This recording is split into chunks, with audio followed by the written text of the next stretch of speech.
excited for that part. But what we can talk about is what Corey was just bringing up with the Crunchyroll Anime Awards. Damn, I didn't even have to say it. You knew exactly what I was ready to get. You knew, buddy. That's all anybody's talking about today. I couldn't even get on the Crunchyroll website because that shit kept crashing. Bro, Crunchyroll servers are so bad. What are we like? Come on now. Not the Anime Awards. That made me so tight today. I was so disappointed, bro. I was actually like, wow, this is what we've become. This is what we've become. You know what it felt like to me? It felt like as if Fast and Furious won an Oscar. You know, it's as if the Fast and Furious series, like Fast and Furious beat Sinners. Yeah, like actually, like legitimately. And what's sad about it is like, okay, fine, Anime of the Year, Solo Leveling, whatever. Everybody thought it was season 2 versus season 1. You're telling me, even if it was season 2, Sung Jin-woo won Best MC? That was actually crazy. I didn't even was he even on the docket? I don't even remember seeing his name there next to Mao Mao. I'm over here rooting for Mao Mao. Like, yes, come on, my queen Mao Mao. No, oh my God. I didn't even see his name on the docket. What do you mean best main character? I would have given it to Kafka Hibino, the 30-year-old schlub over him. I would have given it to anybody. I would have given it to Deku. Yup, actually. Sung Jin-woo's a wet piece of cardboard, bro. I would have given it to Tanjiro. Bro. Yuji, I would have given it to Yuji in like I don't know if you guys know the manga of JJK, in the final chapters of the manga of JJK, because we all know how that ended, like over Sung Jin-woo. Like absolutely. Well, it was really sad. If you are just now tuning into the stream, we are here venting like old men, sounding like, I guess, what they would call us unks on the internet, throwing our fists in the air because Solo Leveling won Anime of the Year. We're talking about season 1. Yeah. Season 1 beat Dandadan, beat Frieren. Even Delicious in Dungeon. I'm whatever about Delicious in Dungeon, but you know. I mean, I would have given it to Delicious in Dungeon over Solo Leveling, in my opinion. I feel that. I would have given over everybody else, anybody else. Yep. Somebody else. And this is like when Macklemore won. This is like when Macklemore won, bro. This is just like when Macklemore won. Honestly, facts. Dude, and it's like even Dandadan, I think it was season episode 7 or 8 when it was the backstory, the one that made us all cry. That episode in and of itself had more of like a story than the entirety of Solo Leveling. Like season 1 and 2 combined. It's become a popularity contest, and that's what's kind of sad about it. It's just the TikTok generation of like the 20 seconds, 20 seconds. Oh, here's some ore farming, here's some lights. Solo Leveling's cool, so let's give it Anime of the Year. When you have these deep stories like Frieren, like even Dandadan has a deeper story than Solo Leveling. Like it just kind of hurts. I hate the fans. I hate that I don't hate the fans. I hate that the fans got this W. Yup. Yeah, because even when Solo Leveling was going on, you're never gonna hit the end of it, bro. You never gonna hit the end of it. Solo Leveling's top anime. Nothing else is topping it. It's the most popular. Blah blah blah blah blah. And now, oh my God, it's even worse, bro. I was sounding like an OD hater early on. I was like, hey guys, I feel like because I was enjoying it. I was enjoying it, bro. But then I was like seeing how people was reacting. So I was like, okay, whoa, okay, relax, guys. Like, this is entertaining, but I can predict what the hell is gonna happen. Like, we've seen this before. Like, ain't nobody never heard of Kirito before. Yeah, it was just it's and then what was it? Best continuing series. Oh my God, Slayer. That was atrocious. That was actually really insulting. Ridiculous. Hostile training arc. What are we talking about? The slowest arc in the series. It had one episode. And I think I think it was last year's. I think because it's not like this 2025. I think it's 2024 because it's like a year behind or something, or like a weird date. And I think that included the first Gear 5 transformation for One Piece. So the whole like Luffy versus Kaido, I think even Zoro versus King and Sanji versus Queen was included in that. Lost to the Hashira training arc. What is that? Bro. Who chose that? Somebody needs to be fired like immediately.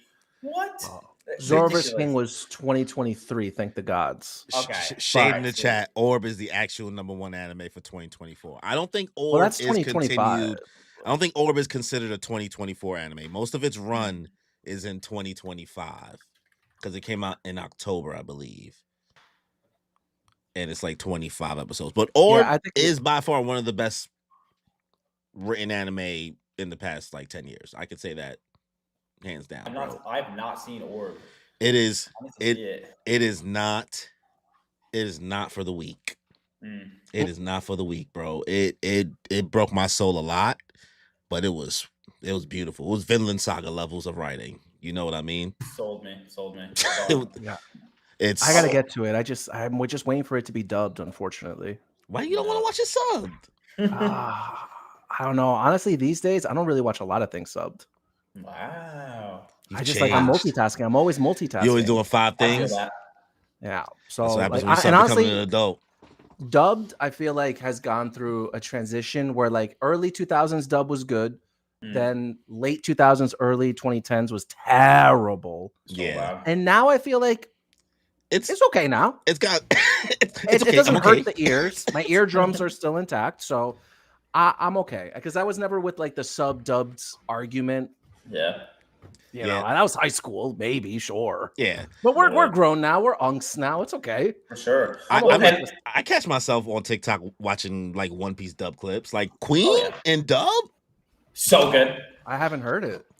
So you good. haven't heard Queen dub? Those clips are crazy. Nah, look up Queen's dub right now, Danny. You haven't Queen dub. Wow, YouTube or TikTok? TikTok maybe. Yeah, TikTok probably give you a quick compilation. The voice actor, I don't know their name either, but first of all, not only did they kill it, but I've seen on so many podcasts, like it's so eager and excited to talk about the role of Queen too, and like everything. Like as somebody who like truly embodied the character and like loves the character, loves the source material and everything like that, and you can tell too. Yeah. Like that. I'm rewatching One Piece, and I will say I'm watching it in dub right now. I'm on like episode 25. Like. Oh, you listen to Zoom? Nah, his random lines be funnier. The random lines? Yeah, like his random like one-offs. Like he'll hit a random Michael Jackson he. He'll randomly start cursing you out. Tú. Crazy. Okay. He's not bad. He's putting gusto in the acting, which I appreciate. Yeah, man. Some gusto we're hoping to see from Frankie soon. Hopefully. Don't bring it up.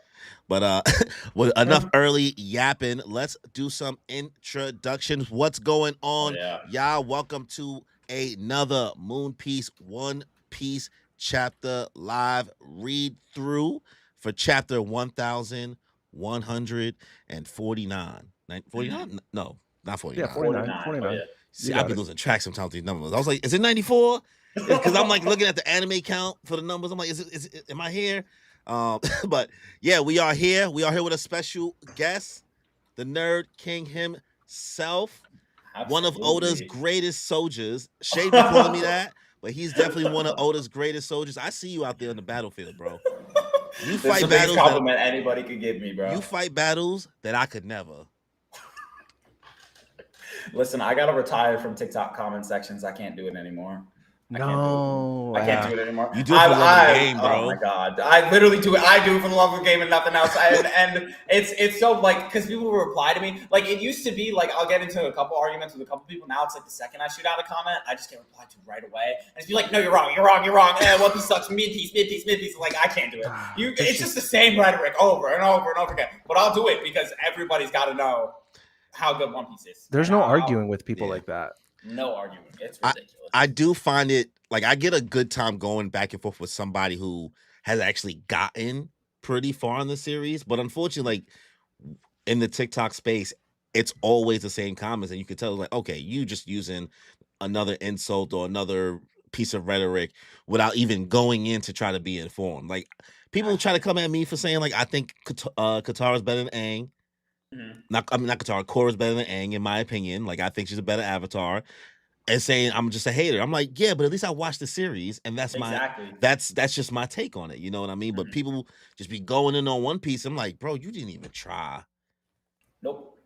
Not at all. No. And listen, like I'll argue with people like over small like power scaling things like admirals or whatever, like being over Yonko, whatever. Like if that's your take, I understand because there are also story implications with that. Yeah. And like again, I'm heavily like into the story. Like I love talking about the story theories, all that stuff. And so if your takes are coming from I fully read One Piece, I'm fully caught up, I interpreted the story this way, and we just have different interpretations, totally fine.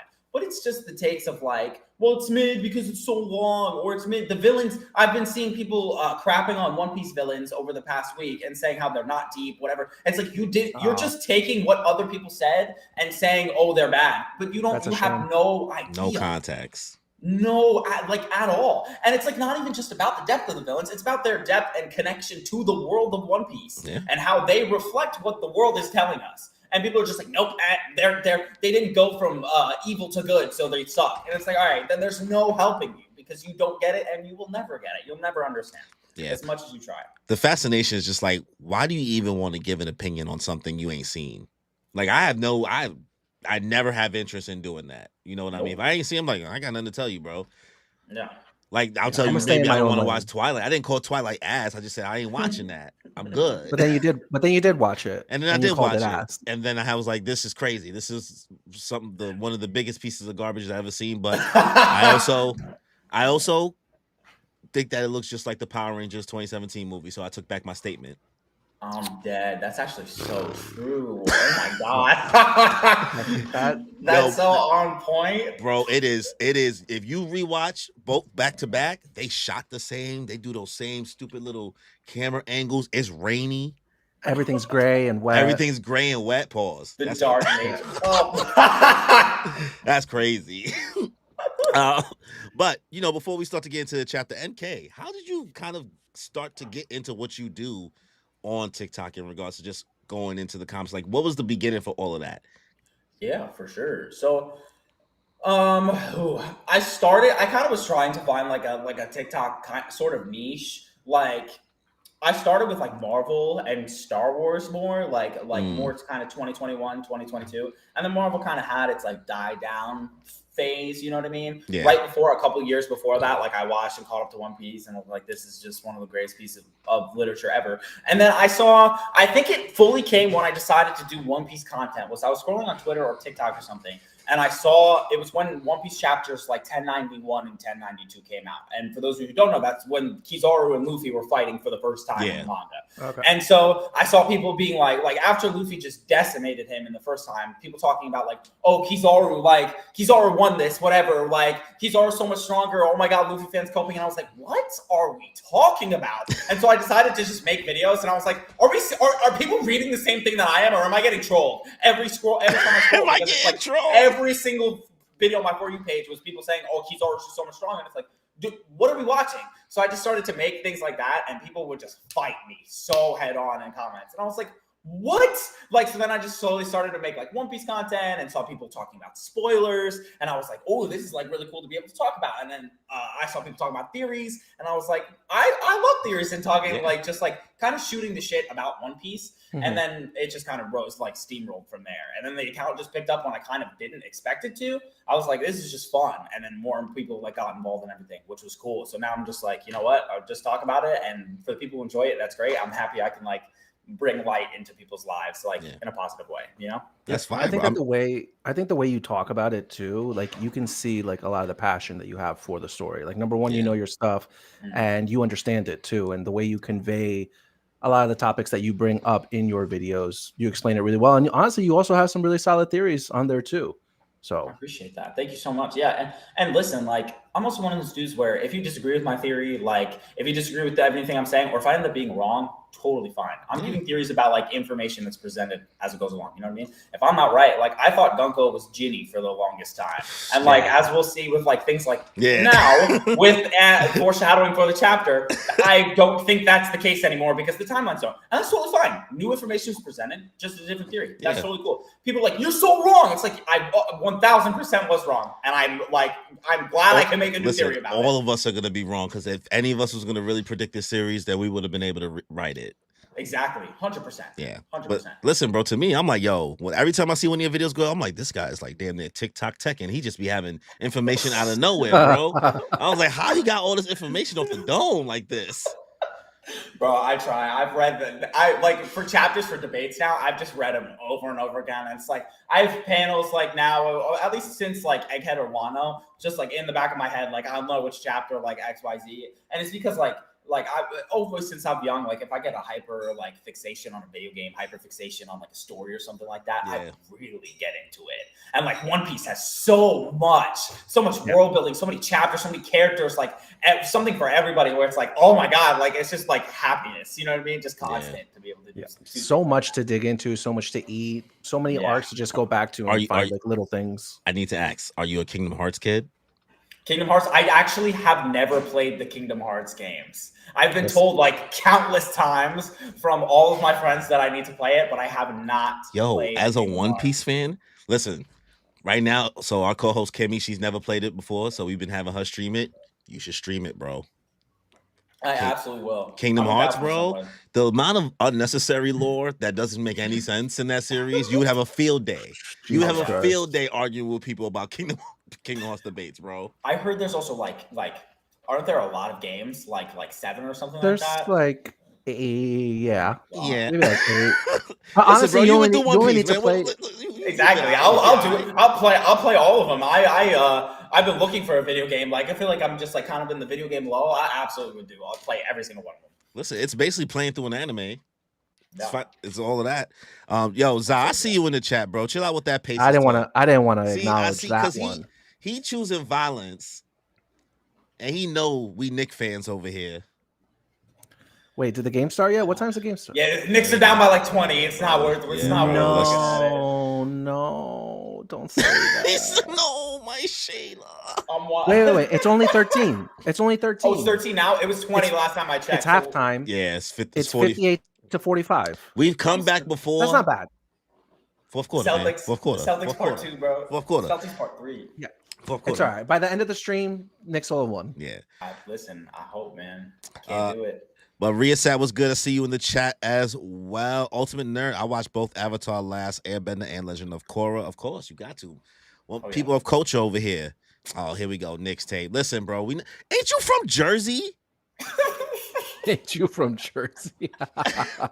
Like, way to call him He's out, probably man. a Nets fan, bro. He's probably bad. Like, at what that, are we talking about? Why he root for the Pacers? The way you a Roy Hibbert fan? Yo, I used to play. Oh my god, wait, Roy Hibbert. I used to play on NBA like 2K12 and 13. The old Pacers with Paul George and Roy Hibbert. Dude, oh my god, that was like one of my teams. Bro had a memory come back. He was like, Jesus Christ. When Roy Hibbert was just like randomly an all-star for like one season. What are we talking about? Lance Stevenson was over there. Lance Stevenson, the Brooklyn guy. The king of Brooklyn. Because he was in high school when I was in high school. So I was hearing all his yapping while I was in school. I'm like, man, whoever this Lance Stevenson dude is, he better go to the league, bro. Just talking all that smack. Listen, but he made it a thing in the NBA. Dude went up to LeBron and was like sniffing his jersey too. Remember all that stuff? That's wild. See, he a Nets fan. He just hates the Knicks. Come on, bro. Why? New York's got to support New York. I agree, 100%. I mean, like, if you a real Nets fan, you a New Jersey Nets fan. Yeah. If you a Brooklyn Nets fan, then I'm be like, yeah, you just got here to the party. But literally. Enough yapping. Let's get into the chapter tonight. Chapter 1194. 1149. See, I messed it up. See, Sorry, Danny, you want to take these first 3 pages, and Kay, you want to go after Danny, and then we'll rotate from there. We'll give our thoughts as we go on, little theories, make some little jokes. Let's have some fun with it. Pause. Well, first, we can quickly admire the color spread that we received this week. Thank you, because it is a beautiful color spread of a Botakuri Maid Cafe. What does Botakuri mean? Do you guys know? Ripoff, I believe, or like kind of like Shocky had the ripoff thing, whatever. So I think this is the main version of that. Yo, the face that Vegapunk is making to Usopp as she hands him the bill, I love it, man. That's just One Piece comedy right there. Oh yeah. Yo, Usopp for Straw Hat. I saw your little theory about Bonnie holding that little tablet, the RIP tablet. We thinking that's Listen. That's evil. It makes sense that obviously Batakuri, if it means rip off, if she's holding something that says rip off, that's fine. People said that looks like an OFF. I have no idea. It looks like a tombstone. It looked like it looks like a tombstone, and it looks that second letter that's kind of right, like above her arms, looks to me like a U. I don't see an F. Could be an F. If you're seeing an F, that's fine. I don't see it. I don't see. I think Oda's playing games with us. He's playing games with the theory community. Honestly, it could literally mean nothing. He loves to. It probably means nothing, but and it's just the fact of what's in this chapter is what it's like. Did you really mean to do that on accident? Because you know what's in this chapter. You know what you did to us at the end of this chapter. So, honestly, bro, the way that Bonnie has become like processing like this and like what's going on with these color spreads, and then like looking at the One Piece card game, and then where the animes are kind of about to go, I'm like, damn, like Bonnie really a main character at this point, bro. Yeah, she's like the new Momonosuke of the crew. Nah, Momonosuke didn't get nowhere near this much glaze, bro. Like, she's getting like a combo of like law type of glaze, but like she is around a lot, and she's getting a lot of just promo, bro. The amount of Bonnie cards that's coming out, they're coming out with a manga Bonnie. That's crazy. Wait. My friend told me that Bonnie's getting a manga card, and yet Sanji still have one? Sanji still hasn't gotten a manga card, bro. That's crazy. Everybody hates Sanji, who's not. The Toei hate really runs deep. Kid has one. Wow. Useless Captain Kid has Law one. Has useless two. The useless Soge King has one. Nah, stop. I know you're playing games. Rayleigh you're telling me one. Soge King has one? But not Sanji. Rayleigh got one. It's crazy, bro. All right, the Sanji agenda. I see it. Sanji agenda runs deep. It's crazy that we don't have a cover spread, because I really, really need this story, this Yamato storyline to like speed up or listen, end. Bro, you know there's like, I told you, it's like another 15 or 20 of those left. Yeah. But like, why didn't we get one this week? Because he did the double page color spread. No, but sometimes he does both. I need him to like move it forward. All right. Here we're opening up to everybody reacting to what Scopper Gaban just did, laying waste to Sommers, throwing him on his back, and everyone's like, Nani? Who is that? And Sommers is over here screaming his head off. Ah! And Usopp's shocked. He's like, it worked on him, but how? What did he do? And Scopper's just, aura farming over here. He's like, I'm rusty. Just what every old man character says. Back to the game. I'm rusty. Bro's aura is nuts. I mean, come on, look at the shirt he's wearing too. Packing up a holy night, he's just like in florals. You know what I mean? Like that's it's giving aura. He has the better version of Sanji's egghead outfit. Honestly, he does. He really does. Yeah. Except he's got those knee high, those ankle boots. He got the Cowboy Carter boots. He a Beyonce fan. Yeah. You know he was there. Oh, absolutely. Are you kidding? But to be able to serve up somebody like that too, he absolutely needs to be a Beyonce fan, bro. You see, he's a mountain eater. Of course he was at of course he was at MetLife. Yo. But Scopper Gaban ain't wasting no time. He's swinging his axe right and ready for the next attack as he goes for another swing against Sommers. But Sommers quickly recovers over here, saying thorn salation as a bunch of thorns come up from the ground, blocking Scopper's attack. Sommers does a little backflip to regain his balance. And he's like, Mountain Eater, as he grabs his chest in pain. What are you doing in Elbaf? Let's not get bogged down with boring questions, guy. All right, come on. So he's throwing another swing, putting Sommers on the defensive. Sommers pulls out his spiky sword, and Usopp's over here still like trying to figure out what's going on. What? You met him at the castle? Nami's like, yeah, we did. He totally pushed Luffy and Zoro around. He's the father of a boy at school named Colin, I think. And Jinbei's like, that old man is? Robin saying, if I didn't mishear, he might be Scopper Gaban. He's the left arm of the king of the pirates, the counterpart to Rayleigh. What's he doing in the land of giants, says Brooke. And Chopper, still hiding in Saul's beard, is like, his attacks are doing damage, but how? Robin's trying to figure something out. She's like, I can't move, but I can still help from a distance. And Jinbei's chiming in like, nah, Robin, don't do it. He uses thorns of iron. Your hand-to-hand blows aren't suited for fighting him. The type advantage is real here. Don't you play Pokemon? Come on now. Don't you play Pokemon? It's first grade, SpongeBob. It's first grade, SpongeBob.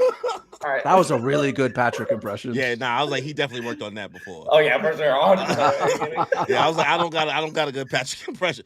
Firmly grasp it. I don't know. That's the best I got. Firmly grasp it. Yep, The lid. All right. Well, how we feel about these 3 pages, y'all? Scott Pergaban does not look rusty whatsoever. Not at all. Dude is ready. Yeah, he's the Mountain Eater for a reason. Jesus Christ. Jesus Christ. Nah. But dude, like just seeing somebody fighting with an axe too for like the first time in One Piece since I don't know, that one guy from the Navy in like the first episode with Zoro. It's just really refreshing to see.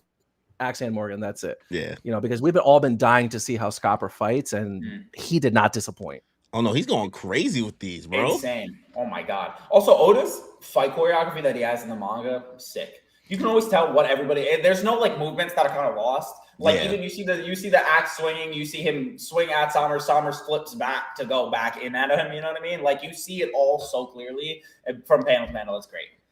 Yo, so the agendas are sounding crazy. I heard on the interwebs because Nami said that he pushed around Luffy and Zoro.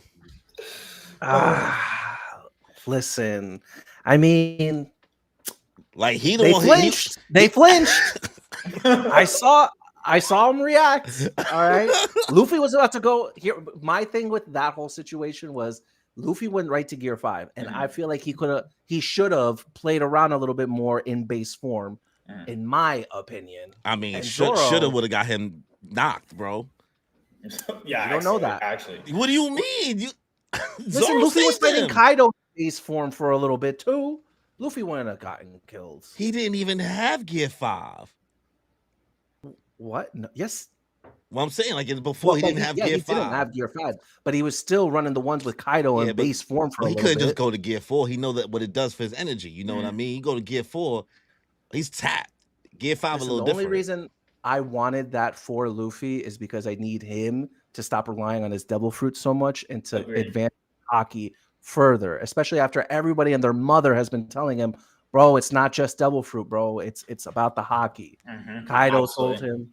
Rayleigh's told him. Well, you don't feel like it's better. You don't feel like it's better that he consistently uses it so he gets better at it? Because like, sure, but I need so he stops doing the whole like getting tired thing. Like he has to keep spamming it for the most part. You know what? They off-screened him getting used to the time limit for Gear 4, and I feel like they could just do the same for Gear 5 too. I need more advancement in hockey, and obviously from what we're seeing Scott Pergaban do in this chapter and the last chapter, buddy, it's going to be hockey. Well, we obviously yes. Sorry, my fault. I feel like it is a combination of both devil fruit and hockey that he kind of needs to learn, because like you look at his performances on Egghead and everything, like even his fight with Kizaru, like until he was almost tapped out, that's when he was like, all right, let's use advanced conquers hockey. You know what I mean? When like if you're a proficient in devil fruit and hockey, that you're like, bro, you're fighting an admiral. That shouldn't be the case. Like, even as you'll see a lot of what he fights with Gear 5, like he's not using advanced conquers hockey a lot, or even any sort of advanced hockey. He's relying so much on Gear 5, or like, and then when he's in base, kind of that's when he's using his advanced conquers. He needs to find that like solid mix of both. And I really think that like kind of quote from Nami of like he was totally pushing Luffy and Zoro around, I think that's meant to be like Gaban's strength was so profound that in that moment Luffy and Zoro both knew, and they were like, all right, let's get serious, like, and let's just take this dude out. And it was enough to be like, if you can get Luffy and Zoro to acknowledge you and to take you seriously, this dude's not meant to be like messed with at all. And that's kind of how I took it. But Twitter took that to infinity and beyond. Oh my God. They was going crazy, bro. I mean, I've always tried to figure out like whether or not like Luffy doesn't seem like he still knows how to really do a Conqueror's hockey coding. Like I feel like he got like the first kind of like steps of it. And I feel like that's what Rayleigh is probably using right now that we're gonna find later on, because somehow, you know, we'll get into it, but somehow Chopper has ranked up. Chopper has ranked up this chapter in my mind. Agreed. Yeah, Chopper's asking the right questions. Absolutely. He's asking the right questions and he's executing. That's what I'm impressed with. He's not. I mean, we'll see. We'll see in a sec. Let me read Royalty's comment before we move on to the next 2 pages. Nah, Crunchyroll really said the Hashira training arc was better than part 1 of Egghead and 1,000-Year Blood War of Bleach. It's absolutely insane. Crunchyroll just hates Oda and Kubo. I don't know. Yeah. I think what a lot of people don't realize is these are companies. You know what I mean? Yep. So like, 1,000 Year Blood War ain't on Crunchyroll. You know what I mean? And then like the Netflix plug for One Piece is OD. You know what I you mean? think you think that really could be it? I don't know, bro. I mean, this is a voting. Do you know how the music companies work with the Grammys and all that stuff? No, I don't. Well, let's just I'm not say kidding. you want sometimes the home team might get the award before the people that's outside playing somewhere else. You know what I mean? Makes sense to me. I'm picking up what you're putting down. All right, so let's get into the next two. You want to take us there? Absolutely. Okay. So let's go to the next page. We have Summers on the top here, and he's about to use Thorn Hunt on Scott Gabon with his hand chopped off. And you know, dude's is tweaking right now. He's looking for something to beat Scopper with. So he uses Thorn Hunt and Crimson Lotus Hell, 2 named attacks to stop this one dude who does not have a sweat dripping down on his forehead. He says, watch your step. There's no safe passage. And Scott Gabon's like, listen, I'm in a hurry. Let's wrap this up, shall we? So he cuts all the thorns that Scott Gabon sends at him. And now Summers is flipping out even more. He says, come on then. And Scott Gabon, in the most insane speed blitz, advanced Kankurosaki, I think, fashion, he uses a named attack called Axe Symphony and takes this dude's head off. Not just head, but his head, his shoulder, his other arm that was there. And Scott Gabon now obviously bleeding everywhere, totally, completely done. And Scott Gabon looks and says, whoa, avoids those thorns that are on the bottom and says, look out. And it looks like he's chucking his axes at that point. I think I got that right? I think yeah. I'm pretty sure. On there. Yeah, he like used the axe to like spin himself like Sonic the Hedgehog. Yeah, wild. Yo, head, shoulders, knees, and toes. God, Summers was made light work of by Gabon. Was not prepared. Yo, honestly, Oda is in his bag, just like blowing up Gunko earlier, and now just slicing bro up. Like he ain't dead, right? But like he hurt. Mm-hmm. He ain't regenerating so quickly. Yeah, but he still is able to, like, I guess, move even though he's not regenerating, because he got like slashed in the chest and was like put down in like the last chapter. And yeah, he said he's not regenerating quickly, but he was still able to like throw some attacks at Scott Gabon. He was still able to do something. So yeah, I mean, I wonder how he's going to be able to reconnect himself though, because clearly his hand is still chopped off, right? It's been, I don't know, maybe a minute since that happened. And so I just wonder how long it's going to take for limbs to reattach. So how long is it going to take for his head to reattach to his torso? And that might just give the Straw Hats enough time to break out of their binding, which they need to do. Robin's doing something, but I mean, even how he cut him, bro. He like took his arm with him too. Like he cut through the sword, and the arm is with the upper half, like the left arm. Yeah. So it's not even it's like almost like at a slant on the shoulders. Damn, he should. Sorry. What I'm so curious about is like, it seems like they knew each other from the last chapter. If we like because they saw each other, they knew like name basis, like, and to know Holy Knight, you've got to have met. So a lot of people like kind of inferred that they met on God Valley, they fought, or somewhere else. And my thing is, Summers, when he got that hand chopped off, he was like, it's not regenerating. What are we talking about? Meaning, I think at least Scott Gabon has never done that to him before, or has figured out something in that time period in order to stop their regeneration. So I'm just curious as to what it is. It looks like every time he cuts him, there's a very huge focus on advanced conquerors. Yeah. It absolutely could be that, 1,000%. It could be something deeper. I'm totally open to both. But again, just the fact that Scopper came in and no diffed him. Legitimately no. Like, he's not even sweating. Yeah, bro. This is light work, no reaction. Actually. That was such a twist, and I love the fact that Oda went that route. Can we say in confidence that we think that our crew is at this level? No.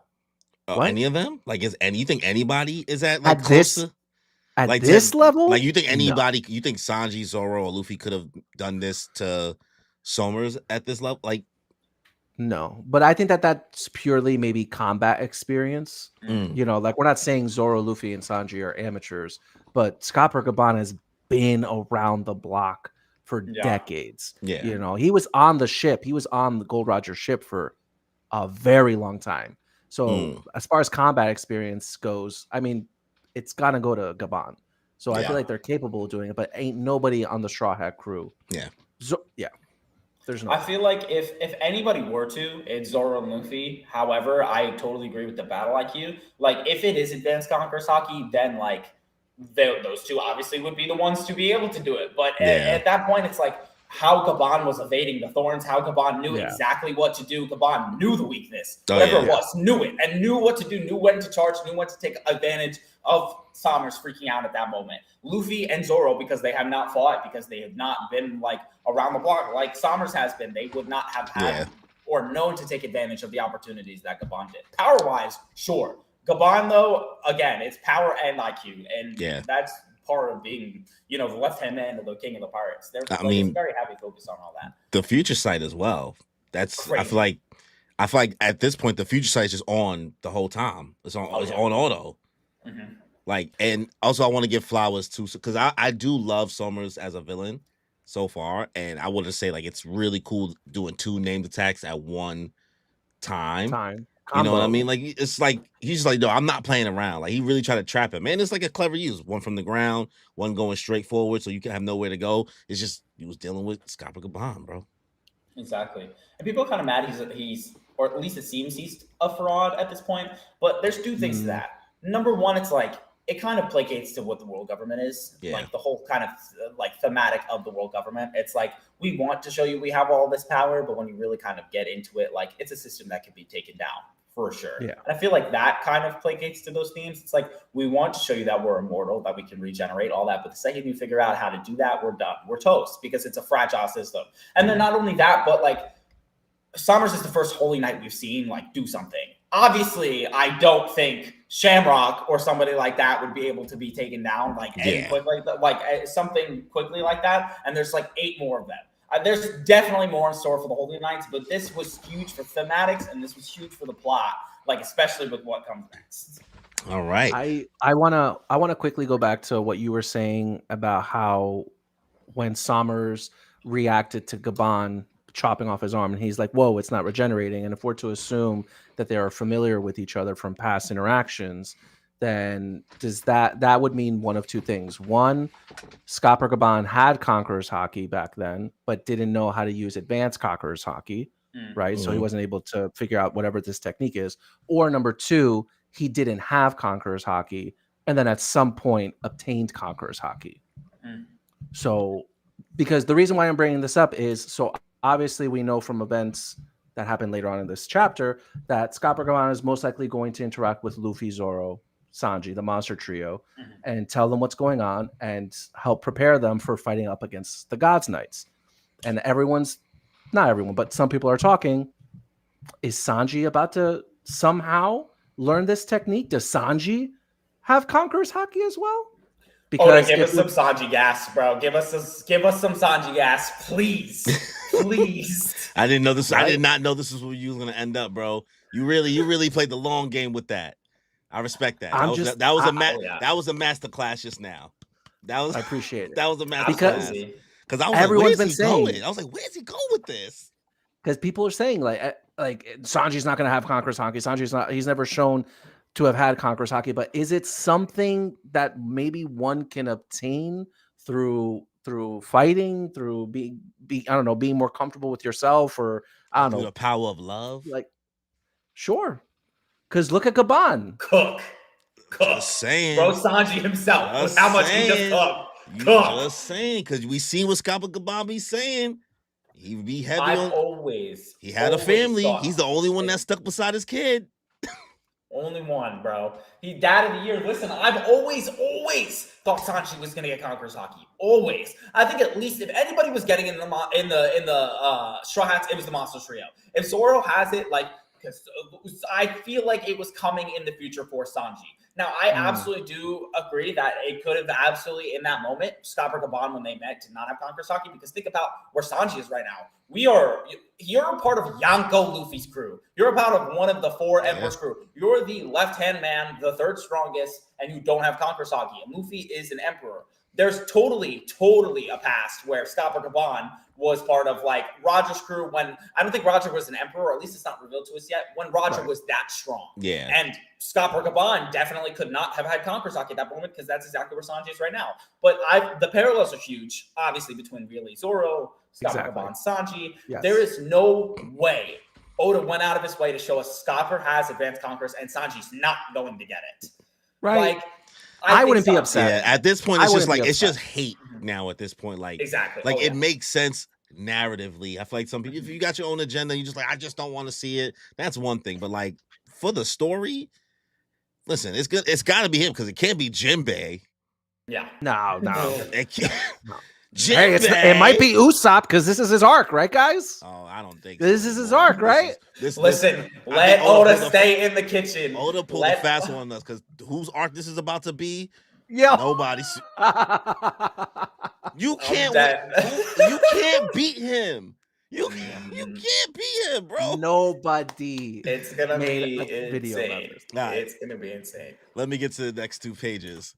So, Scott Burkaban just takes off running after cutting off Somer's head. I'm coming, Colin. And we see Usopp, Nami, and Jinbei freaking out. What?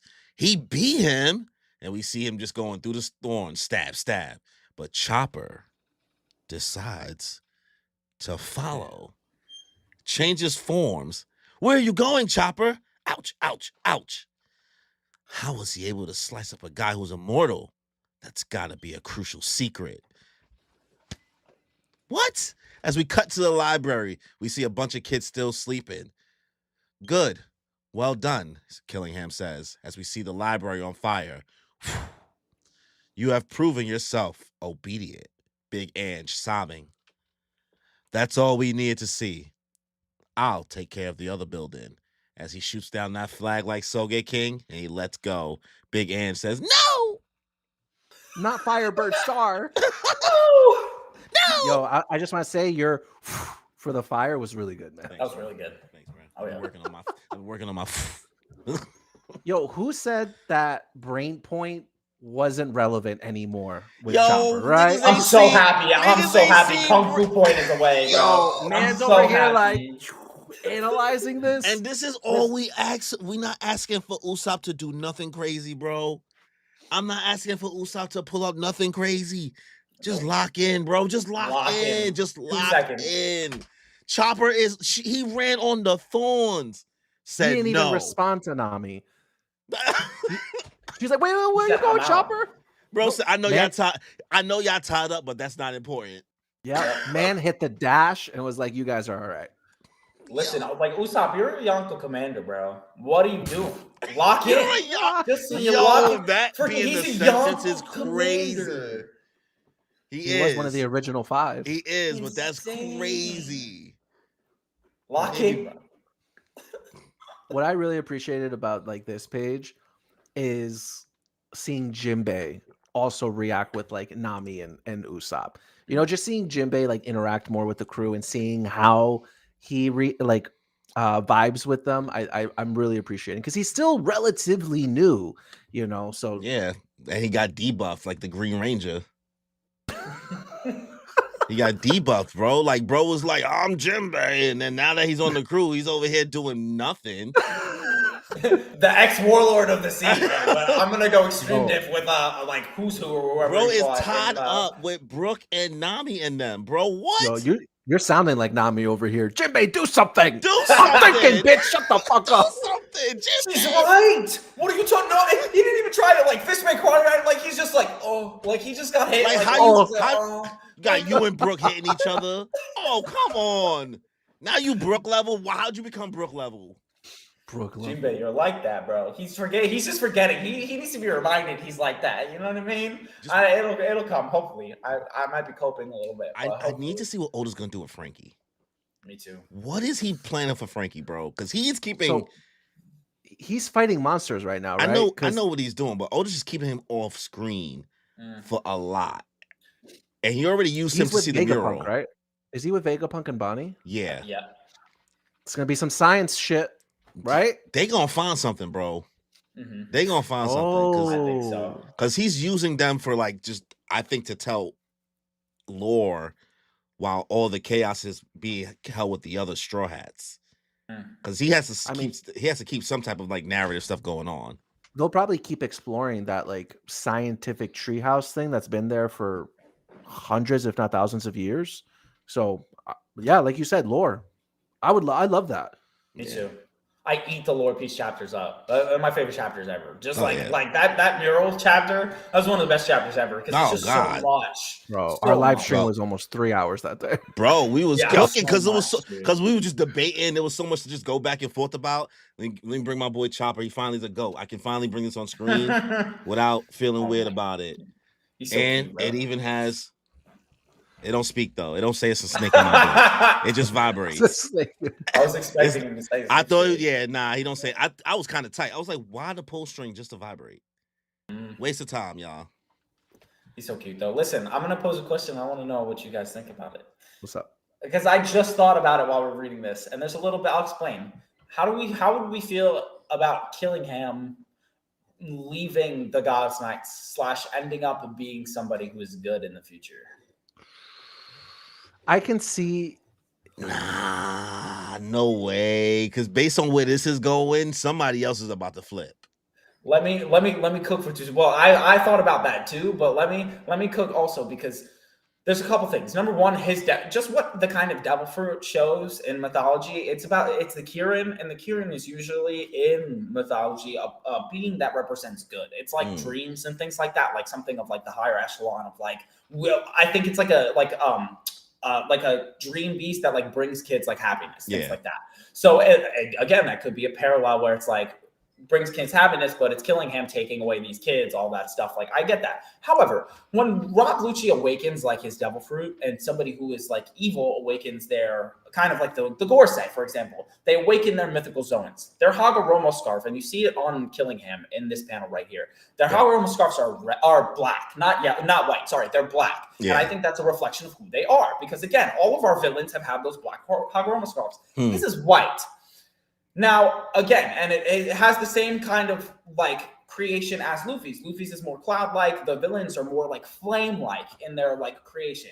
It could be what the Kirin is. Again, it doesn't necessarily control, but we've seen a lot of people's dreams and realities, like Vegapunk said, being created. That's how the devil fruit's created, by manifestation. And it finds the right person. And obviously, he's got some sort of awakening right here. It has a Hagoromo scarf on it. To be able to awaken that devil fruit and connect your spirit and mind to it is Killingham possibly somebody who's good or not fully sold on this, or somebody who is ready to leave the Holy Knights? Maybe he's good, but I think that he might just think that he's already on the side of good. You know, he's just doing things for the greater good because he's not committing good deeds. But maybe he's just I thought the white ones were more for the mythical ones, and then the black ones were for just the regular, like zones, for the regular zones. Because like all the ones that have the white clouds have been mythical zone fruits. But the giraffe and the leopard are just regular zone fruits, and I thought that was why they had black clouds. Maybe no, it absolutely could be that. I just know I don't know if the Gorsei had, because the Gorsei might be a little bit different, because I think they're just like devils, like the yokai, because they didn't have the devil fruit names, because they didn't have the white clouds. But again, those could be different. Like I don't know if they're just Zoans, if they're just devils, or if they're mythical Zoans. Like they don't have something with emu or something. I don't know exactly, something separate. Also, can we acknowledge bro having blonde hair? Oh, Garling? Dude, that threw me for a loop. Banana? Yo, biggest L ever. I was actually hyped. I was actually hyped, bro. Cause like that panel was fire. And then when bro showed up on the screen blonde, I said, what? Yup. Dude, and they could have given him aura with the blonde hair. It's not even the blonde hair. It's the fit. What fit are you What are you wearing? They ruined the colors of the fit. Bro. Like, I'm just like, oh my God. Like, I was like, they should have just used Grecia's art and called it a day.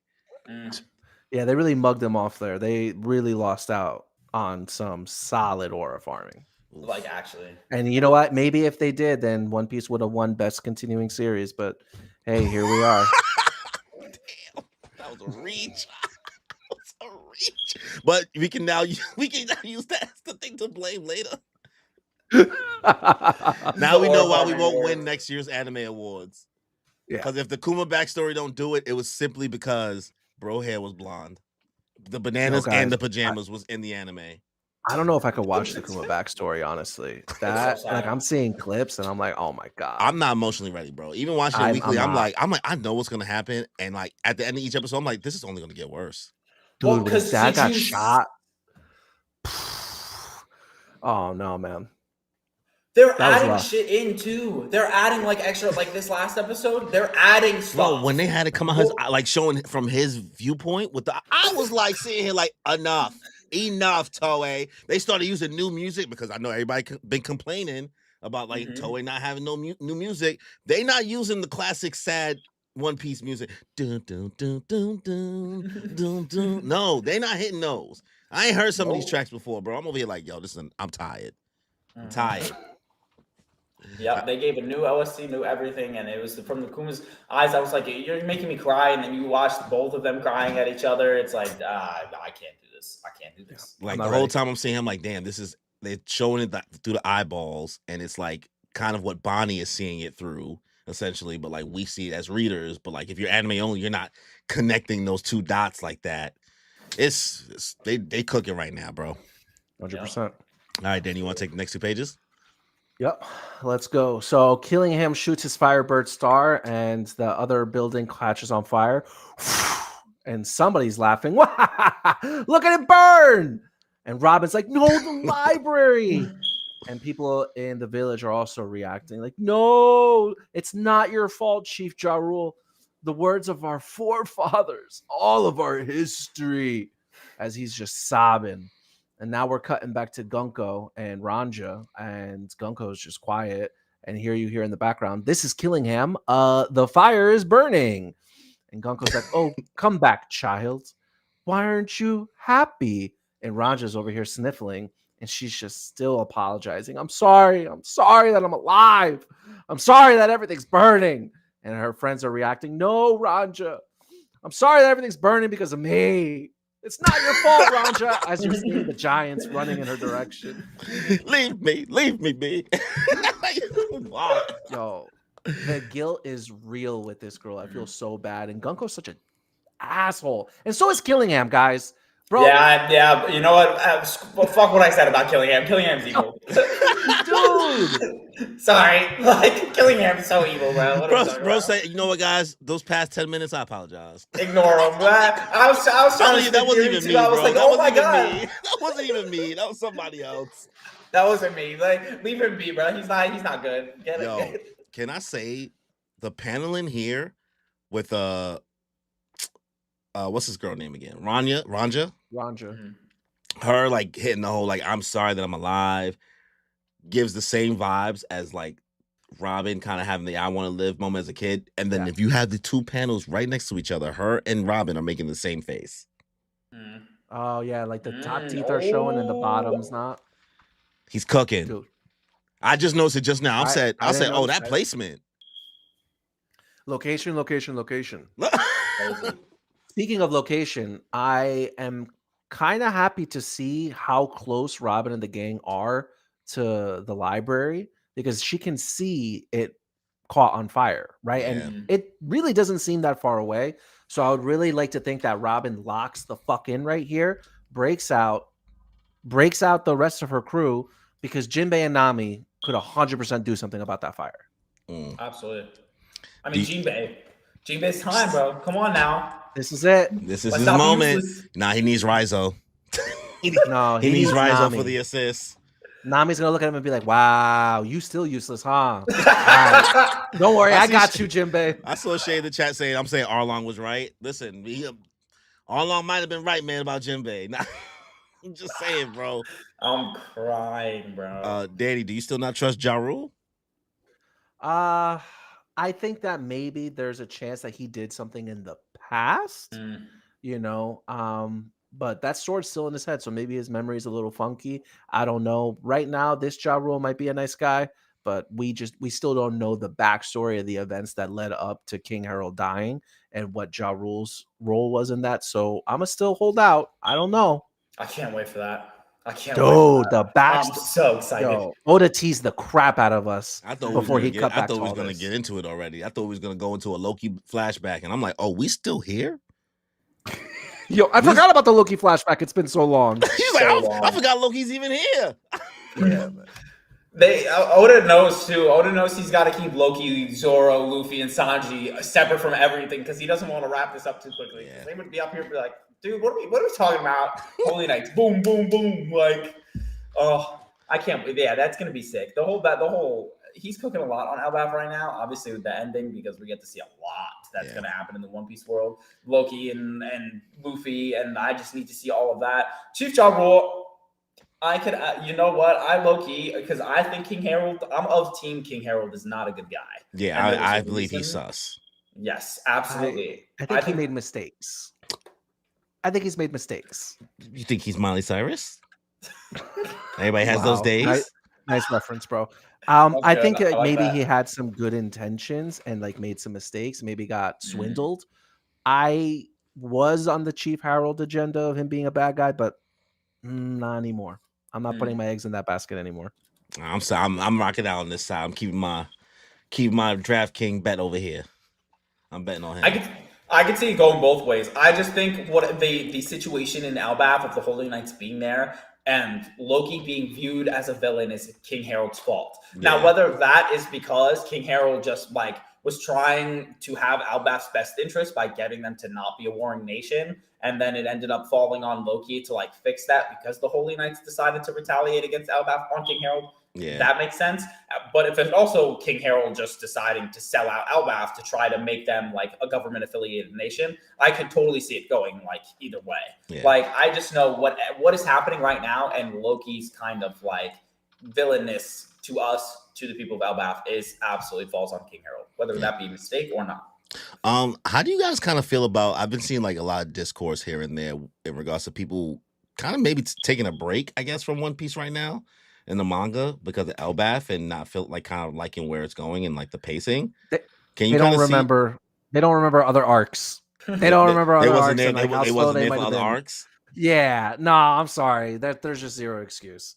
I'll with all like the lore and little tidbits and reunions that we're getting in Elbaf, I don't. What else do you guys want? It can't always be. Well, you really want this to be solo leveling? Is that what this is? You really want it to just be like here we go. Fights and aura farming 24/7? That's not what One Piece is. What One Piece is, it's comedy. It's crew. It's the crew interacting with themselves, with other people around them. It's exploration. You know what it is? This I think this started out like how Skypiea started out, and people was like, "What is this?" But I love Skypiea, right? But like it gave those vibes. You know what I mean? In the beginning, that adventure scale, like we was just like messing around and things like that. So just want to see where you guys head at, or can you see why some people may feel that way? I'm like. When it comes to One Piece pacing, even the anime, like I get there's problems. I just like I'm rewatching One Piece right now, and it's like that's the quickest watch I'll ever have of anything because it's all of a sudden it's like 50. Like I just watched an episode when we talk like it's over. Like and that's how I view about the whole thing. It's like I could just so easily watch like 25 episodes in like one sitting, and then all of a sudden 8 hours are gone, and it doesn't feel like that because it's just. And I feel like that when I read it, like all of a sudden I read 100 chapters, and I'm like, what are we talking about? Because it just goes by fast. Elbaf is like I feel like every chapter is like too short. I feel like there's no pacing issues. I want more. Like I feel like he's doing such a good job of like connecting to the lore of the world and giving us these Holy Knights, building up on the Holy Knights, building up on like Luffy and Loki, their relationship, giving us things and like mythologies to connect it to. And like again, I love this arc because I love the lore. The fights are also fantastic in One Piece, but it's not about the fights. And I think a lot of people with Elbaf are like connecting to Egghead. The Egghead had lore. Egghead was about the fight.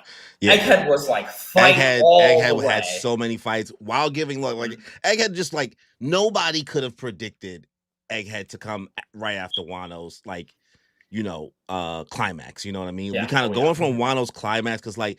Let's call it what it is. Like the raid on Nigashima had some point in time where we was like, man, there's a lot of motherfucking fights. And we don't want to see all these fights. It was giving My Hero Academia war arc type energy with the spinner fight. You know what I mean? Like some of those we ain't need to see. But also there were some moments we was like, damn, why you just cut this fight? we didn't see nothing. We just get to it was just too much going on. Yeah. And then going into Egghead, that was so much more focused on just the crew, but like just nobody could have predicted that. Nobody would have thought Egghead was the next arc. Everybody thought it was gonna be anything else but Egghead.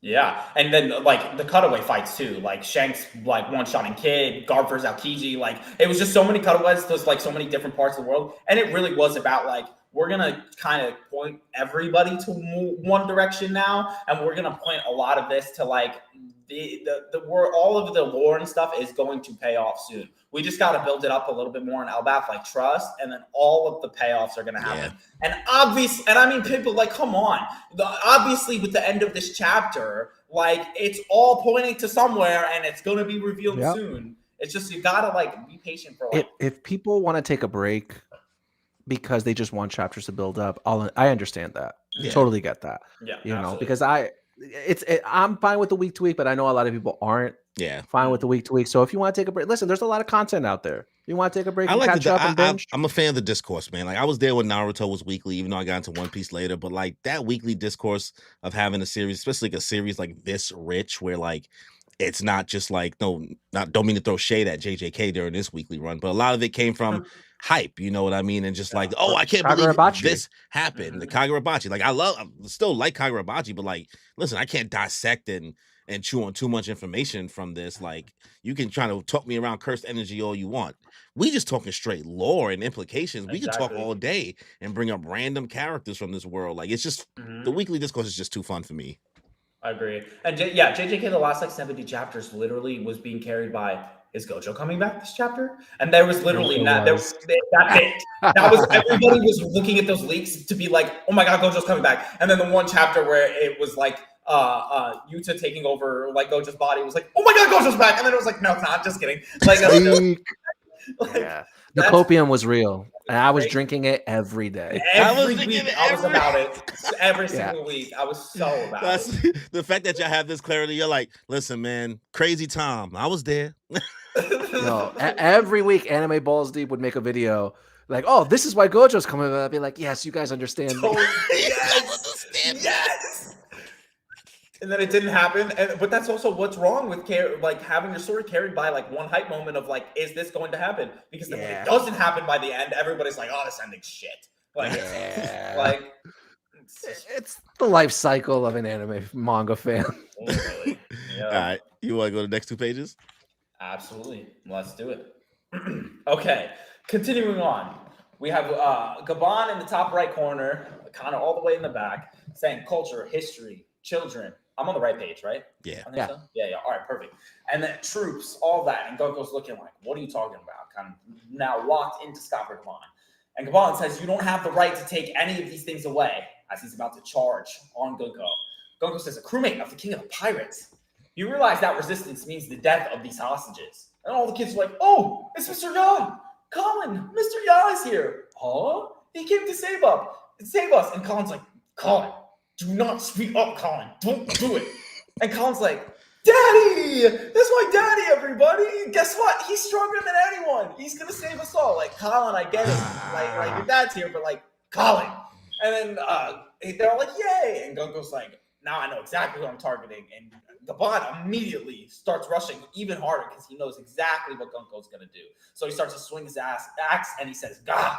And then all of a sudden you see the arrow from Gunko shoot right to Colin's neck.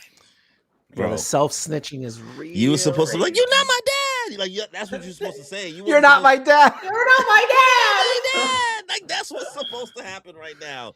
God Stranger damn, Colin. danger. I'm sorry. Can I just pause for 2 seconds just to give an update? You got the beep of doom? No, not the beep of doom. The on the basketball on the Knicks. Pacers. What happened? Wait. Knicks are up by 1. Stop they it. Were down by 20, and they're up by 1. 7 minutes in the fourth quarter, they're up by 1 point. Oh my God. I just needed to give a quick interruption. So we're going crazy right now in the fourth quarter. It's we scored 19. They got 8. Oh, Jalen Brunson. Crazy right now. King of New Second York, half. King of New York. Oh my God. See. Type shit. All right. Well, Let's try to focus. So you got it's hard. I'll lock in. I promise. I promise. Gabon is cooking with this little speech he gave running down. I thought he would sound like the narrator for the One Piece anime. I'm crying. Gunko's just looking at him like, who is this crazy ass old man running towards me right now? And you know what? Honestly, like, separate from Emu, I think it proves that Gunko's it. Because take a look at like everything that happened to be able in that quick second. Gabon is charging. I'm not just talking like charge, like he's going full speed. Yeah. Full speed or as fast as he can, and he's serious. And she, in 2 seconds, saw Colin and immediately decided to outspeed Gabon and send her arrow right to Colin before he could get there. That takes speed and that takes battle IQ. And I think separate from, like, obviously what happens shows that, okay, Gunko's strong. Like, Yeah. and Gunko knows how to fight as well. I mean, the arrow design is so cool, bro. Like the way that Oda has like utilized the powers of it, it's like Shorty is damn near like surfing on everything, like she and Tony Hawk. Yeah. I think that going off of what you're saying about Gunko with the battle IQ, given what we know and learn at the end of this chapter, it kind of makes sense because she's immortal. She's probably also been around the block for quite a long time. Yeah. I mean, wasn't Roger a rookie when Brook was around? Yeah, but when Brook was a pirate, Roger was a rookie. And obviously in the end, like, Brook's not even a pirate in what they're showing, which is kind of wild. Hey guys, we gotta lay off. We're not there at the Brook stuff yet. I know y'all ready. Y'all ready? I know. Y'all already ready? I'm sorry. I know the stocks are up, guys, but we gotta wait. We gotta wait till market opens. I got you. We gotta wait till market opens. There's nothing else for me to talk about in these 2 pages. I mean, damn. So we see Colin crying. Oh no! So you don't mind if I kill him? That's what I take from your response. As Gunko looks back at Scopper, this is my final chance. There's still time to put out the fire in the library. I can save the children and Elbaf in the process. As long as it's instant. Hang in there, Colin. Give me 1 second. You're a big, strong boy now. That sounds crazy. No. I mean, not from him, but like me saying it sound crazy. Oh, yeah. You saying it is crazy. Yeah. We see Colin sniffling. Okay, Daddy. I'm a warrior. So beat this. I gave him the Joy Wheeler voice. Oh no, I was doing the gingerbread. No. Remember the Boondocks episode with the Booty Warrior? Oh my God. I'm a warrior. Bro. Sorry. So beat this creep. Be strong. If you get hurt, I'll make sure you survive. A life once lost will never return. Look out, Colin. We see Scopper rushing down, and we go to a flashback of my baby girl Ripley, polyamorous queen. This is our son, Mr. Ya. He's so adorable and huge. What a gift you've given me, Ripley. My lifelong treasure.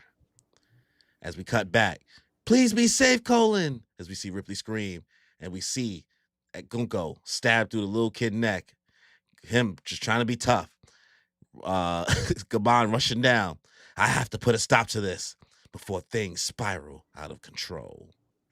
Yo, that panel of Gabon in that bottom left. Yo, Oda is giving Gabon mad work this chapter. Oh my God. Listen, Rayleigh held back Kizaru, but this nigga is running across the map. He's running across the Fortnite map. Dude, he's speedrunning it. On it. He's on it. When the manga card comes out for Gabon, better be ready. Yep, he'll probably get one before Sanji. Probably get one. Dude, I love how, dude, Gunko as a villain, she is not messing around. She used that arrow, turned it into a spear, and is already jamming it in this kid's neck. Not playing. Like, I am not playing around. Well, that's what I really like about the God's Knight so far. They are extremely efficient. They have been the most efficient villains in One Piece. Because, like, bro was still counting down even though he was sliced up. He meant that. He's like, y'all got 5 seconds. You got 30 seconds? 30. Like he really meant that. No. It was also really nice to see Scott Gabon's like little like flashback of when Colin was born. You know, one of the best dads in One Piece, guys. Dude, honestly, and just like a quick about him being like a dad and everything. This man was on Laugh Tale. This man claimed his king, the king of the pirates claimed the One Piece. He was the left-hand man of that dude. Ooh. Went all around the world, sailed the Grand Line. He found the literal treasure. And the first second he's feeding his son, he looks at his son and says, "My lifelong treasure." Crazy. Damn, bro. Crazy. I didn't even think about that. Bro, even the vibes here too, bro, like him processing like everything he could say, like all of this, Sanji-esque. Oh, for sure. Sanji-esque. Trying to do as many things he can as possible and trying to like figure out how to like calculate things. Like bro is like showing his intellect. Like you said, battle IQ is heavy with Gabon. And his speed too. Sanji showcases the speed and running everywhere. Like he's doing the same thing. I feel like Sanji obviously replaced the axe with his legs. Will fight incredibly similar to Gabon, especially when like both are in their prime. All right. So you want to take the next two, Danny? Yep. So here we're seeing Gabon. Don't know if this is future sight. Don't know if this is just a premonition. But he sees a vision of Gunko piercing Colin through the neck. And Colin's just screaming out in pain. And then Colin's just saying, "I'll be strong." And then Gabon's saying, "Oh no, Colin." And immediately drops his axe, holds his hands up. He's like, "Don't do it. I yield." And then Gunko takes the spear out of Colin's neck as she approaches Gabon. And in his head, he just says, "I'm sorry, Elbaf."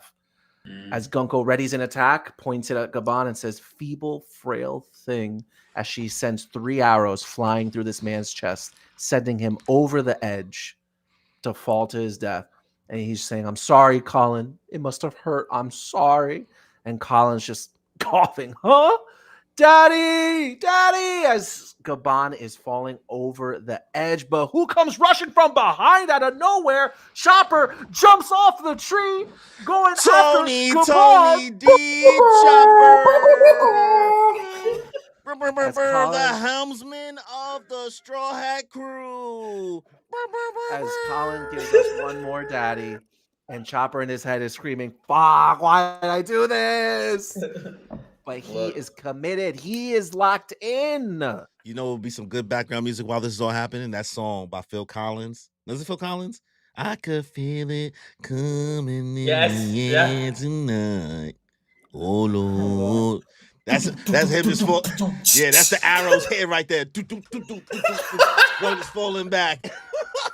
Boom, just slow. Oh. So this whole chapter is cooking. This whole Oda's also like the artist.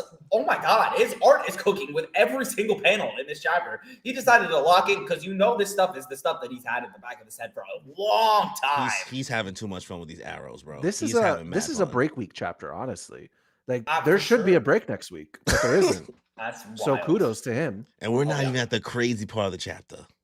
Yeah, we're not even at the crazy part. But I want to say, I understand why Gabon yielded. Oh, the future sight. For sure. I know, like I feel like there's gonna be people that's gonna be like, "Nah, he should have locked in." No, nah, bro. Gunko is about that. Gunko's about that life. Colin would have died. 100%. And then Rayleigh literally would have had nothing to live for. So that is future sight. I think we're all in agreement that that's most likely future sight. Yeah, 100%. Yeah, absolutely. So Gabon confirmed to have future sight and Conqueror's Haki. Oh yeah, he's a legend. He's a legend. And he's a commander. He's a commander. It just gets me so excited for Zoro and Sanji in the future. Like that monster trio is gonna go insane by the time our story ends. I feel like we need a time skip. I just don't know how.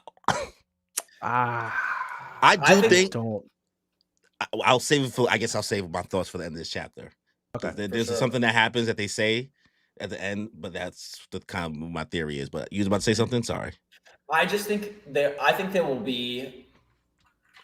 Oh, yeah, I gotta wait till the end of the chapter too. I gotta wait till the end of the chapter. Yeah. Well, buddy, you're reading the next two, so. Listen, I don't know if y'all did that on purpose, but thank you. No,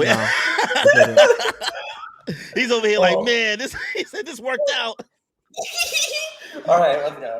All right, so Colin looks and says, "Daddy," and says, "There." All the kids are like, "Mr. Ya," and then Gunko is like, obviously, here's the daddy, the second one, and it's like, huh? And then all of a sudden, we got a little premonition from Gunko, which looks like it could be either Gunko in a different time, somebody related to Gunko, but it looks very similar to Gunko saying "father." And obviously, we see what, and Gunko's like, "What is this memory?" And then we see a silhouette of somebody who is very familiar to all of us saying, "Yoo-hoo-hoo! Well, it's my dream to be a pirate," you see? And they're dancing, and you see music notes behind them. And Gunko walks in and says, "Oh," obviously with her premonition. And we go up and says, "The resemblance is uncanny." And that's coming from Brooke looking at Gunko. And Usopp's like, "Think of a way to escape." Like, lock in, Brooke. Come on. And Brooke says, "Oh, pardon me." And Gunko says, "Brooke?" And then looks and charges at Brooks and says, "Are you Brooke?" And then all of a sudden, we see a little and Gunko's like, "Ugh." And Summers is like, "What?" And when Emu says, "What is or not Emu?" Hold on, sorry, that's where I'm getting a little hell. There's a voice inside of all the Holy Knights and says, "What is taking so long?" And Killingham confirms it's Emu and says, "Great Emu." And Emu, in all of their heads, is going, "At this moment, the Holy Land is a sea of fire." And then they're like, "Oh, what happened to her? She looks so scary now." All the kids obviously talking about Gunko. And Emu's like, "We need greater numbers." And in the best quote I've ever seen for an ending of a chapter ever, Emu says, "Allow me to show you the dominance of God." With Gunko's face obviously turning just like Emu's, the ringed eyes, the advanced conquer coffee leaking, and we have a to be continued. And the Knicks are up by 4 with and the Knicks are up by 4. 96-92 with 3 minutes left in the game, fellas. At this point, we just gotta hold out till the game ends. we got to yap till the game ends. But yo, the Brook stocks, are up. Brook stocks are crazy Through the roof. Brook stocks are crazy. Who could have thought? No idea. Nobody. That's why when he was like, "Who thought this was gonna be Usopp's arc?" No, Oda said, actually, it's Frankie. It's Brook's arc. And Brook. Oda said, "Put it down, flip it, and reverse it." It's Brook's arc. Type. I mean, shit. We went to Egghead thinking like it might be a Frankie arc. It was a Bonnie arc. it was an everything arc. We didn't know what we didn't think what it was gonna be, but Brook. And then people had some. Honestly, I'll shout out to the people that had the early theories. Like catching on to Brook's awareness of things like that. And I always thought that just came with age. But looking at this silhouette and then thinking about this, I'm like, was he really part of the Holy Knights, bro? No, I don't think he was part of the Holy Knights. I have a wee bit of a theory if y'all want to hear for a second about their connection. Okay. So as soon as I saw this, I was on live stream on Twitch. So I was like, I gotta see what Brook, all we know about Brook and what Brook has come from. And in Brook's introduction to the Straw Hats, he says in that panel, "I used to be the battle convoy of a certain kingdom." And that's all he says about his time before being a pirate. Now, the battle convoy of a certain kingdom, obviously with this panel over here, I think it's Brook saying, "Well, it's my dream to be a pirate." This would go with that theory. So we can infer right here that it's before he's a pirate. So I think he's with that battle convoy of that kingdom. Now, apparently, what I heard is when this character, who we think is Gunko, says "father," that kanji, the original Japanese kanji for that, means of a father of royalty. So it's talking about somebody's father who was a royal. I believe in my heart of hearts that Gunko is a princess. And not only was Gunko a princess, Gunko was a princess of that certain kingdom that Brook was a part of, that battle convoy. I do believe how Brook knows the Holy Knights is because he took her father or her to a reverie. And he has been to the Holy Land, to Marishwa, as their protector. And so obviously something happened in that moment. And I think this is how they got separated. Gunko got kidnapped or captured or whatever when she was there. Kind of like what they were trying to do with Princess Vivi, with the Celestial Dragons and everything like that, how they tried to take her away. I think Brook failed. And I think Brooke failed to protect her. I think Brooke failed to protect her father. They either both died or thought to be dead, and Brooke became a pirate after that. But I do think that's how he knows the Holy Knights, and it was a Holy Knight who ended up kidnapping Gunko, and that is where both of those sides of the lore came from. I think Brooke sang to Gunko when she was a child, the baby princess, was giving her obviously all of the big sake and everything like that, where she connected immediately to his music and likes listening to his music now because that voice resonates with her from her childhood. Yeah. That's my like early theory. If Brooke's not her father and it's a separate kind of thing. Well, it's definitely given heavy resemblances to, I don't know if do you read Kagurabachi or no? I do not read Kagurabachi. I read like the first couple chapters, but okay, so I won't get into too much, but it's giving something really similar to what's going on with Kagurabachi right now, Danny. If you know exactly what I'm talking about, I know what you're talking about. Like the whole memory blockage thing, and then like it kind of unlocks there. Like, I mean, shit, I was picking up what you was putting down. I thought you almost was gonna say, what if Brooke was actually a king? I think that Oda specifically saying that he was the leader of a battle envoy kind of aligns a little bit more with what he's saying about maybe Brooke just worked for the king. Yeah, and I'm just saying, he like Brooke is lost. Polite. Just saying. Oh yeah. You said, just saying, like, it wouldn't be. I agree. It's totally is both possible. You know what I mean? But oh yeah, for sure. 100%. Brooke being a king would be some crazy. He could have been a royal. He could have been a royal that was on the island and was given the position to be the leader of the battle envoy for the kingdom. You know, and because of what happened at Mary Joie, Gunko being kidnapped and then the king being killed, he felt disgraced and was like, all right, you know what? There's nothing to go back to. The kingdom's being taken over or destroyed or whatever. Now I'm just going to be a pirate. Yeah. Yep. So yeah, the dots align, honestly. I don't think, especially now that you said that, I don't think that Brooke's the father in this situation. I think that maybe there would have been a little bit more breadcrumbs left for us that Brooke is a father. Because maybe there would have been more regret when he was on Moria's ship.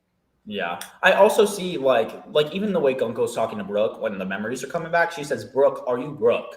I feel like if it was a dad, she would have said, Daddy, is that you? Or like, Father, is that you? Or something like that. That's a good point too. Like and people were like, oh, she could just be in shock. I don't think so. I think if you're getting those memories, the first thing you would say as a child in shock is literally daddy or father or something like that to like bring you back to that safe space. You know, I think it's a like not parental relationship, but like a authority figure versus protecting somebody relationship. And which 98, 96, 2 minutes left.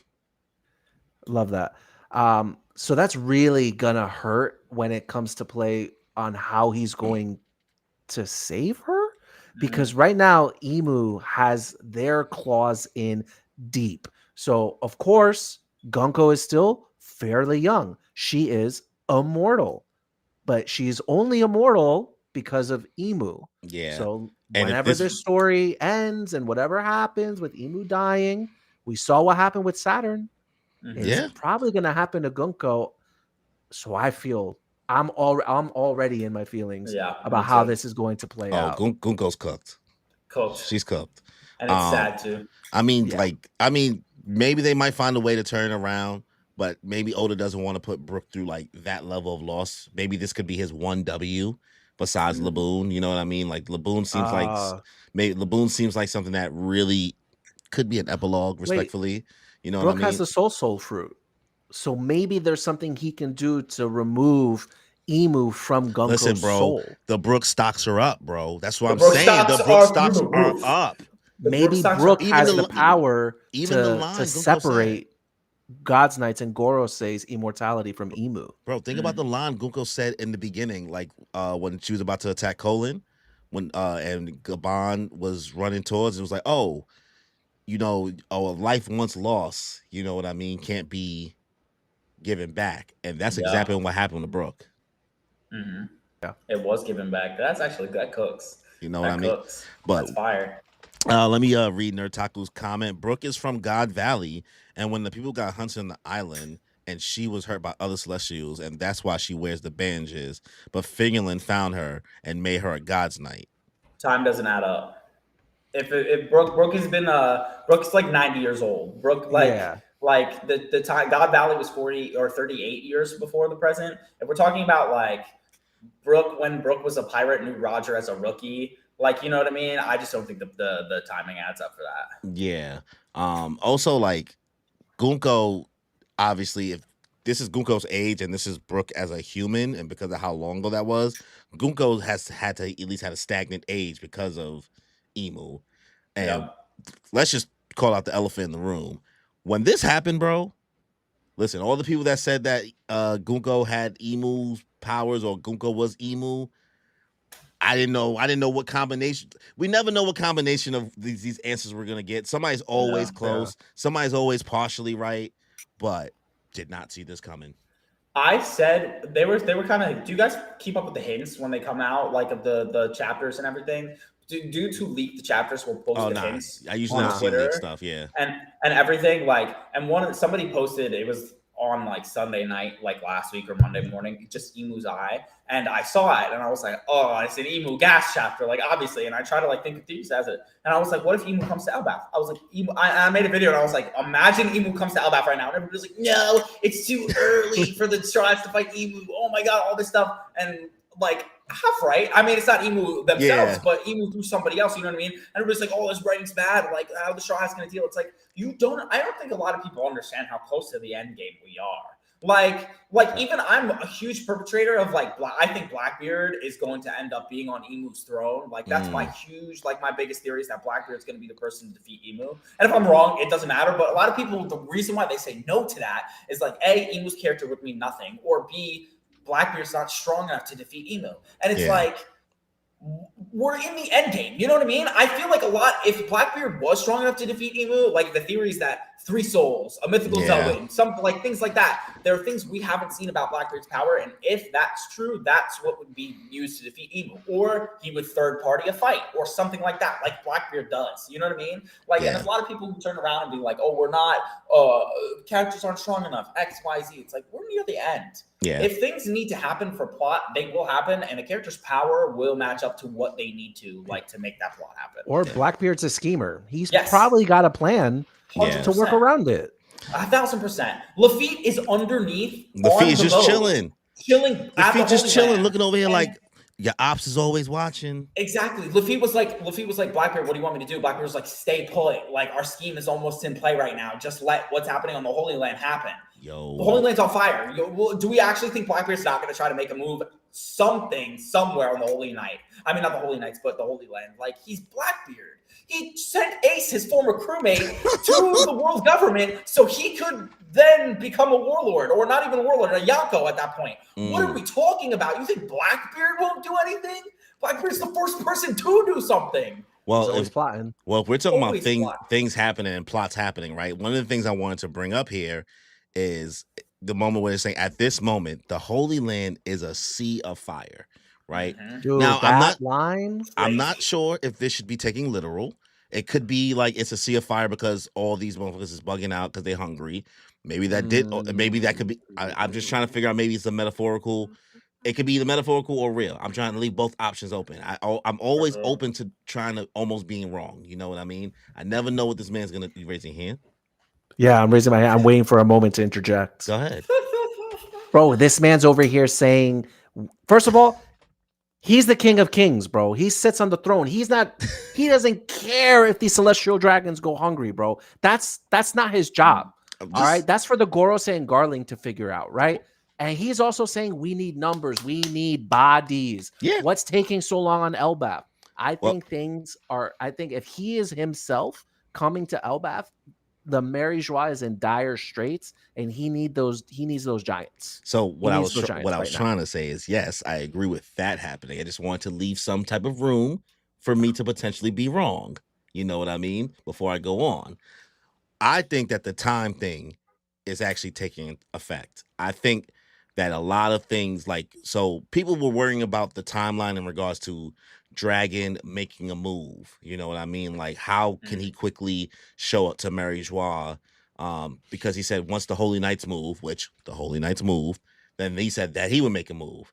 Would make sense if he's the one and them attacking Mary Joie. Could be Blackbeard and them made their stop, because I know people said, well, Blackbeard would probably go to Wano first and probably do this first. I was like, We don't know what Blackbeard would ever do first. Exactly. First of all, we can name one time anybody's been able to predict what Blackbeard's going to do. Even when the little show up, and people thought that the whole crew was going to show up in Egghead Island, but no, you only got Katarina Devon and what's Van Auger. Van Auger. You know what I mean? So I think that the time difference is actually happening, and time, I don't know how much it is, but I think time is moving differently on Elbaf than outside of Elbaf, which is leading to like all the chaos now in Mary Joie that Emu was talking about here, and also why like Emu probably seems so annoyed. Like, what is taking so long? You know what I mean? Like, he probably thought like, yo, y'all been gone for like a week. Maybe it's been like a day, you know what I mean, or two for them, or like a couple hours, but something may be off here that's causing the world to be even more chaotic. Yeah, I also think like again, I've had just my Black. I'm so high on Blackbeard stocks, it's not even funny. I'm so high on Blackbeard stocks, like for now, for forever. And I think like Blackbeard was created to do like Emu's bidding and like a response to Joy Boy. You know what I mean? Kind of like to show that again, just parallels, because that's what the story has followed. And so I think what could happen is Emu might sense Blackbeard's presence outside of Marie Joie. I think Dragon absolutely has just lit the place up. And I think that either Emu is really scared of Dragon right now because Dragon's power, Dragon's mythical zone, that has a lot to do with the 1138 mural. If Dragon's one of those gods that were mentioned, and Emu knows about those powers, then obviously Emu's shitting themselves right now. Yeah. Because Dragon's at their doorstep. The Revolutionary Army's at their doorstep, ready to seize control. And or Blackbeard's ready to third party. Whatever happens, if Dragon's there and Emu senses Blackbeard, it's not going to go well for Emu no matter what, because if Emu defeats Dragon and Emu's on death's door at that point or whatever, like, Blackbeard's right there. And with somebody who has the power to absorb fruits like that, it could not go well. Shit, it could even be cross-skill. Who knows? Who knows? Who knows? Nobody knows. Nobody knows if the other warlords have met up with Buggy. Who knows? Nobody knows if swimming Beppo and Law is now on cross-skilled. Imagine. Not impossible. Not impossible. He don't really got beef with Mihawk. He don't really got beef with Crocodile. Bo and Hancock need somebody to team up with. That's cross-skilled. That's the new Rocks Pirates. Just saying. Doflamingo's in jail waiting to get broken out by somebody. She's just wait. See, I think that's where Law draws the line. That might be Law. That's where Law says, all right, nah. He can't be on the team, bro. Yeah, you guys lost me. I'm going back to Luffy. The aura farmer here, though, Sung Jin Woo could never allow Mu, not even Emu, Mu Shu, to show you the dominance of God. Of God is crazy. Of God, he ain't sweating, Danny. You say he over here sweating at Mary Joie. That ain't the language of somebody who's sweating. I think that he just doesn't want to do the work. That's why he needs the numbers. He wants the Giants to come over and take care of this. Yeah. I mean, the fact that he's able to do all this, and what infuriates me the most is that I don't know how much of what's going on in Mary Joie we're going to see. Or if we're going to find out what happened after Elbaf. You'll never see it. And they read it in the newspaper. The Mary Joie incident. If they're going to cut away, it's now. If they're going to cut away, it's literally, here's this cliffhanger of Emu pulling up on Elbaf. We're going to cut away for like 3 or 4 chapters to show you what's happening in Mary Joie. This is the perfect moment. This is the perfect moment. Because, like, if Oda decides to keep on going from this moment with this fight, it's going. Oh no! Oh, I'm gonna need a seatbelt. I'm gonna need a baby seat and a diaper. That's a lot. That's a lot. That's what I'm saying. This is a break week chapter, and it's the fact that we're getting another chapter next week is crazy. Insanity. We got blessed because of Golden Week, though. Well, not got blessed. They got blessed. They got that week off. $5 super chat though. Nerd Taco, thank you. Brooke OS from God Valley, original is. I thought it was like originally. I don't know. Gunko was there when the hunt happened, and she was hurt by Celestial, but found by Fingerland and made a God's Night. We still don't think the timeline matches up though for that, right? Yeah, we need the math. I need the numbers. I need somebody to explain it to me like I'm stupid. Yeah, you gotta give me the exact numerical values for that. You want the exact numerical values? The Knicks are up 104 to 100. with 3 seconds left in the game. There's still time left in this game? Hold on, somebody shot a 3 and they missed and airballed, and the Knicks got the rebound. So there's 2 seconds left. So Knicks are going to the foul line with 2 seconds left. All right. Well, we're talking about ranking. So what we normally do here is when we get to the end of chapters, we usually give a ranking of the chapter 1 to 10. Only whole numbers, no points. We usually try to make sure that we don't do any in-betweens. Whole numbers only. You know what I mean? So we try to take into reference everything that we see with One Piece. We try to be fair. We know we get hype all the time. But Danny, you want to start off what you give in this chapter? I usually don't. I'm usually very critical with One Piece chapters. I don't give a lot of high ratings, but I think it's impossible for me not to give this chapter a high rating. I really feel with everything that happened, I'm kind of leaning towards maybe a 10 out of 10. I kind of want to give this chapter a 10 out of 10. So I'll explain later, but you guys tell me what you think. Absolutely. I'm there with you, brother. 10 out of 10, bro. What else can I ask for? You got a backstory. You got fights. You got a crazy plot twist. You get lore. This is what One Piece is about, baby.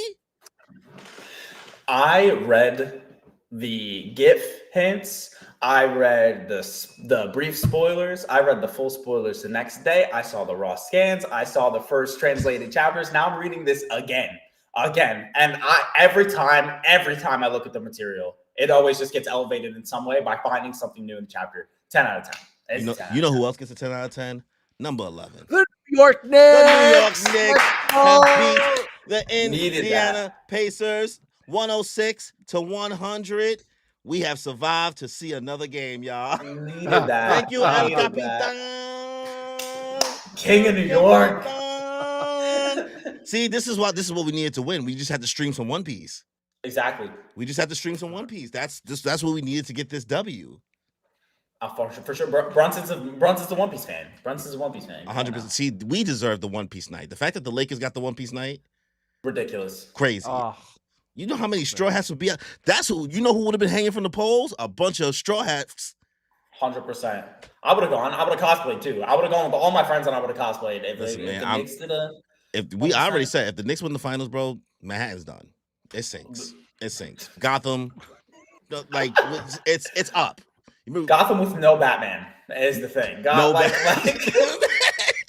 New York City's cooked. Eric Adams could be Batman. Did you see outside of MSG? Bro, I can't say anything about Eric Adams. I can't say anything about Eric Adams that I want to on this podcast right now. Got you. Bro, they was crowd surfing on police gates. After a round 2 win. Bro was round 2. I love to see it. Because once exactly. It's crazy, bro. Has it happened in 25 years? If they go to the finals, it's not safe to go to New York for a week. And I'm gonna be there. Sure. I'm sacrificing. It's not this will never happen again in my life. This would be my only chance. I'm gonna be there. Win one game, and I'm there. Burn it down. Make the rent go down. Make the rent go down. Bring the property value down. Awesome facts. But NK, thank you again, bro. We really appreciate you taking the time to come through and read some One Piece with us. I know I hit you up with the random email, try to be as professional as possible. You know what I mean? So I appreciate you taking the time. I know we tried to do it. We thought about doing it last week, but then we found out there was no chapter last week. So we really, really appreciate it. So before we close out, you want to plug anything? Let anybody know anything to follow, et cetera, et cetera? I appreciate you guys so much and appreciate you for having me on. First guest appearance I've ever done. And I'm so glad that it was with this podcast. Listen, y'all, not only plug my stuff, but follow their podcast. I know it's Moon Piece Podcast. Watch the TikToks, like the YouTube channel, all that stuff. Listen and follow all that because thank you, bro. Again, this was like some of the most fun I've ever had talking One Piece. And just again, like not about the power scaling side, just talk about the story, the lore. Like that's my thing. Again, like if you guys have not seen me on TikTok, just follow me at the Nerd King 215. That's YouTube, TikTok, Twitch, all that stuff. And again, literally the bio needs to say Oda's greatest warrior. I'm telling you, the bio needs to say that. If I get to 1 million followers one day, I'll change it to that. If I get to 1 million followers one day, I absolutely change it to that. Yeah, dude. Hopefully you come back again. You know, it's just really we would fun love to have you on again. Talking about One Piece with somebody who like just clearly knows their stuff and just has immense passion for the series, and is just able to dissect it as well as you do. You know, like it's great talking to you. Bro man. knows ball. I'm always open to get edgy. That's what's fun. Like, it's so much to learn about One Piece. So when somebody has new information to teach you and like to learn from a different way to think of, it's always refreshing instead of like going in circles just saying, and his lobbies is peak.